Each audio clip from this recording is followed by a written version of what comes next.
নমস্কার। আজ আপনাদের জন্য নিয়ে এসেছি পালংয়ের এক ইউনিক রেসিপি। এভাবে পালং রান্না করলে মুখে স্বাদ লেগে থাকবে। আমি একটি কড়াই ওভেনে বসিয়ে জল দিয়ে 1 চামচ চিনি দিয়ে রাখলাম। এই জলটা একটু গরম হলে আমি কেটে ধুয়ে রাখা পালং শাকগুলো এই জলের মধ্যে দিয়ে 2-3 মিনিট মতো একটু ফুটিয়ে নেব। এইভাবে একবার পালং শাক রান্না করে খেয়ে দেখবেন, অসাধারণ লাগবে। রুটি, পরোটা কিংবা গরম ভাতের সঙ্গে জাস্ট ওয়াও! আমি পালং শাকগুলো সব গরম জলের মধ্যে দিয়ে দিলাম। এবার 2-3 মিনিট রেখে তুলে নেব। আমি একটি পাত্রে ঠান্ডা জল নিয়ে নিয়েছি। সেদ্ধ করা পালংগুলো আমি এবার এই ঠান্ডা জলের মধ্যে ডুবিয়ে রাখলাম খানিকক্ষণ, যতক্ষণ না পর্যন্ত ঠান্ডা হবে। আপনারা চাইলে 2 কুচি বরফও এর মধ্যে দিয়ে দিতে পারেন, কিন্তু আমার কাছে বরফ ছিল না, তাই একেবারে ঠান্ডা জলের মধ্যে ভিজিয়ে রেখেছি। আরও একটু ভিজিয়ে রাখবো, ঠান্ডা হবে আরও একটু। আমি পুরো ঠান্ডা হয়ে গেছে। এবার 2 হাত দিয়ে খুব ভালো করে চেপে সমস্ত জল বের করে একটা প্লেটের মধ্যে নিয়ে নিচ্ছি। বন্ধুদের কাছে অনুরোধ, সম্পূর্ণ ভিডিওটি দেখবেন আর খেয়াল রাখবেন আমি ঠিক কী কী করছি এই ভিডিওতে। এইভাবে পালং শাক সত্যি অসাধারণ, অনন্য। একবার খেয়ে দেখবেন। আমি একটি মিক্সিং জার নিয়েছি, এর মধ্যে দিয়ে দিলাম সেদ্ধ করে রাখা পালং শাকগুলো। আমি খুব দরদরা করেই একটা পেস্ট করে নেব, একেবারে স্মুথ পেস্টের কোনো দরকার নেই। পেস্ট করা হয়ে গেছে দেখুন। এর থেকে 2-3 চামচ মতন আমি রেখে দেব, বাকি পেস্টটা আগেই ব্যবহার করব। কড়াই বসিয়ে দিয়ে দিলাম সর্ষের তেল পরিমাণ মতো। আমি রান্নাটি কিন্তু সর্ষের তেলেই করছি, আপনারা সাদা তেলে করতে পারেন। দিয়ে দিলাম 1 চা চামচ মতন গোটা জিরে ফোড়ন, আর দেব সামান্য 1 পিঞ্চ হিং। হিং দিলে এই রান্নার সুগন্ধ দারুণ হয়। সুগন্ধ বেরোনো পর্যন্ত অপেক্ষা করছি। এবারে দিয়ে দেব রসুন। আমি চপ করে রেখেছিলাম খানিকটা রসুন। সেই রসুনগুলো প্রথমে তেলের মধ্যে আমি দিয়ে দিলাম। একটু হালকা নাড়াচাড়া করে আমি ভেজে নেব রসুনগুলো, যাতে কাঁচা গন্ধ না থাকে। রসুন ভাজা হতে হতেই দিয়ে দিলাম চপ করে রাখা খানিকটা পেঁয়াজ। আমি এখানে 2টো মিডিয়াম সাইজের পেঁয়াজ চপ করে রেখেছি। পেঁয়াজটা একটু মিহি চপ করলেই ভালো হয়। পেঁয়াজ ভাজা হয়ে গেলে এবার দিয়ে দেব আদা। আদাও গ্রেট করে রেখেছিলাম। পেঁয়াজ একটু লাল লাল করে ভাজা হলেই দিয়ে দেব আদা। আমি 1 টেবিল চামচ মতন আদা দিয়েছি এখানে। শাকের পরিমাণটা আমি 400 গ্রামের মতো নিয়েছি। আপনারা যে যার পরিবারের পরিমাণ বুঝে নেবেন। এবার দিয়ে দেব 2 চামচ বেসন। বেসন দিয়ে খুব ভালো করে নাড়াচাড়া করে ভেজে নেব, যাতে বেসনের কাঁচা গন্ধটা না থাকে। দিয়ে দিলাম স্বাদ মতো নুন। এবার নুন আর বেসন, পেঁয়াজ একসঙ্গে ভালো করে ভেজে নেব। একটু লেগে লেগে যাচ্ছিল, কিন্তু এই রান্নাটিতে আমি এখন জল অ্যাড করব না। আমি একটি সাঁড়াশি দিয়ে ধরে নিলাম। ভাজা প্রায় হয়ে গেছে, সুন্দর একটি গন্ধ বেরিয়েছে। ভাজা প্রায় হয়ে গেছে। এবার সমস্ত মশলাগুলো আমি এর মধ্যে অ্যাড করে দেব। দিয়ে দিলাম ঝাল লঙ্কার গুঁড়ো, দিয়ে দিলাম হলুদ গুঁড়ো, কাশ্মীরি লঙ্কার গুঁড়ো, সব হাফ স্পুন করে, 1 চামচ ধনে গুঁড়ো, 1 চামচ জিরে গুঁড়ো, সব মশলাগুলো আমি এর মধ্যে অ্যাড করে দিলাম। মশলা সমেত এই পেঁয়াজ রসুন খুব ভালো করে কষিয়ে নেব। আমি কিন্তু এই মুহূর্তে কোনো জল অ্যাড করছি না, আগেও বলেছি। কারণ এখন জল দিয়ে দিলে একেবারে জল জলে রান্নাটা হয়ে যাবে, মানে জলো। মশলা থেকে খুব সুন্দর একটা গন্ধ বেরিয়েছে। এবার খানিকটা যে পেস্ট করা পালং শাক খানিকটা এর মধ্যে দিয়ে দিলাম, 3 চামচ মতো দেব। আমি আরও 1 চামচ এর মধ্যে অ্যাড করে দিয়েছি। পালং শাক এর থেকে যতক্ষণ পর্যন্ত জল শুকিয়ে না আসবে ততক্ষণ পর্যন্ত কিন্তু আমি ভাজতে থাকবো। একেবারে শুকনো হয়ে আসলে তারপরে দেখুন একদম শুকিয়ে গেছে। এই রকম শুকনো করে নিতে হবে প্রথমে। দিয়ে দিলাম কড়াইশুঁটিগুলো। আমি এখানে 1 কাপ মতন কড়াইশুঁটি নিয়েছি। কড়াইশুঁটিগুলো 2 দিন ছিল বলে দেখুন অঙ্কুর বেরিয়ে গেছে। এবার কড়াইশুঁটি দিয়ে ভালো করে মশলার সঙ্গে পালং শাকের সঙ্গে নেড়েচেড়ে হালকা ঢেকে আমি সেদ্ধ করব। হালকা ঢাকলাম মানে হচ্ছে যাতে এর মধ্যে বাষ্প না জমে, সেই জন্য কিন্তু আমি এরকম একটু ফাঁক রেখে ঢেকে দিলাম। 3-4 মিনিট মতন রাখলাম। দেখুন কড়াইশুঁটি কিন্তু অনেকটাই সেদ্ধ হয়ে গেছে।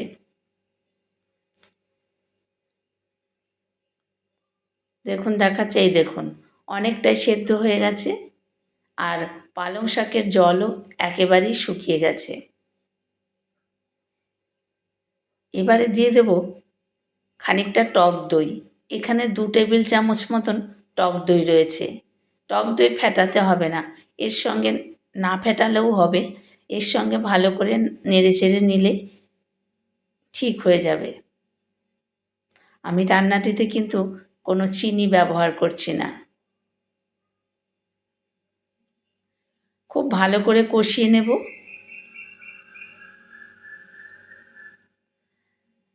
কষানো প্রায় হয়ে গেছে দেখুন। এবার এর মধ্যে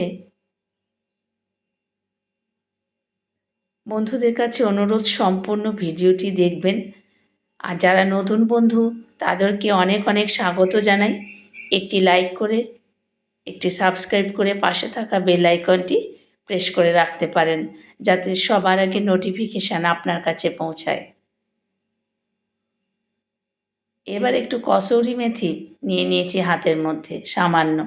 কষানোর সঙ্গেই এই কসুরি মেথিটা আমি এর মধ্যে অ্যাড করে দিলাম। এতক্ষণে দেখুন তেল ছেড়ে বেরিয়ে এসেছে। দিয়ে দিলাম একটু গরম মশলার গুঁড়ো।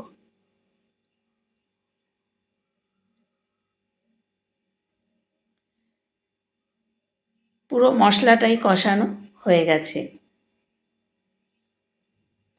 বাকি যতটুকু পালং শাকের পেস্ট ছিল সেটাও আমি এর মধ্যে এবার অ্যাড করে দিলাম।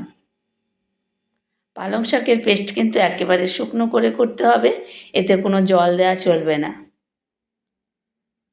তাহলে এই রান্নাটি ঝোলও হয়ে যাবে। এবার 2 মিনিট মতো নাড়াচাড়া করে এইগুলোর সঙ্গে কষিয়ে নেব বাকি পালং শাকটা। খুব সুন্দর মিষ্টি গন্ধ বেরিয়েছে একটা, অসাধারণ লাগে। রুটি, পরোটা কিংবা গরম ভাতের সঙ্গে এইভাবে পালং শাক রান্না করলে। একটু উষ্ণ গরম জল আমি দিয়ে দিলাম, খুব কম জলের পরিমাণ, অতিরিক্ত জল দেওয়ার কোনো দরকার নেই। আর রান্নাটি কিন্তু ঘন হবে, ঠিক যেই রকম আমরা পালং শাক, পালং পনির খাই সেই রকম হবে। বন্ধুদের কাছে অনুরোধ, আমার পালং পনিরেরও রেসিপি রয়েছে চ্যানেলে, পারলে ভিডিওটি দেখে নেবেন। এবার একটা ঢাকনা দিয়ে ঢেকে দিলাম 5 মিনিট মতো। গ্যাসের ফ্লেম মিডিয়াম টু লোতে রেখেছি। প্রায় রান্নাটি কমপ্লিট হতে বসেছে। দেখুন অনেকটাই কিন্তু ঘন হয়ে এসেছে, জল প্রায় শুকিয়ে এসেছে, দারুণ সুন্দর গন্ধও বেরিয়েছে।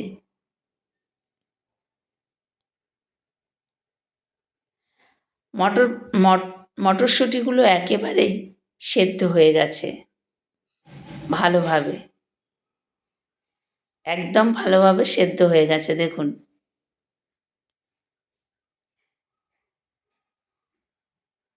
একেবারে ঘন হয়ে গেছে, ঠিক পালং পনিরের মতন।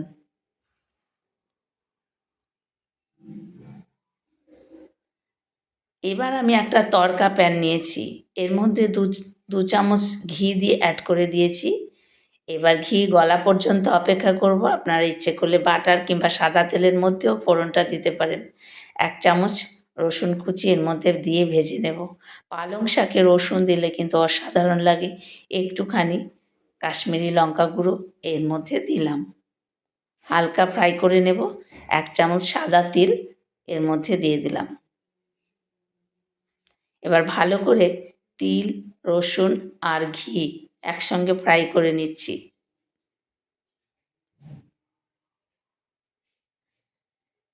দিয়ে দেব এই তড়কা।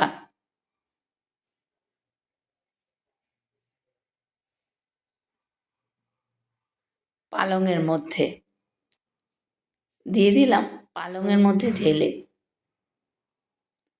অল্প একটু রেখেও দিলাম শেষে গার্নিশিংয়ের জন্য। এত ফ্লেভার বেরিয়েছে জাস্ট ভাবা যায় না। সত্যি গরম গরম রুটি কিংবা পরোটার সঙ্গে অসাধারণ লাগবে খেতে। অপূর্ব গন্ধ বেরিয়েছে, জিভে জল আনা মতো। দিয়ে দিলাম একটু ধনেপাতা কুচি। রান্না কিন্তু আমার কমপ্লিট হয়ে গেছে। ধনেপাতা কুচিগুলো মিশিয়ে নিচ্ছি। আমি কিন্তু ওভেন থেকে নামিয়ে নিচ্ছি।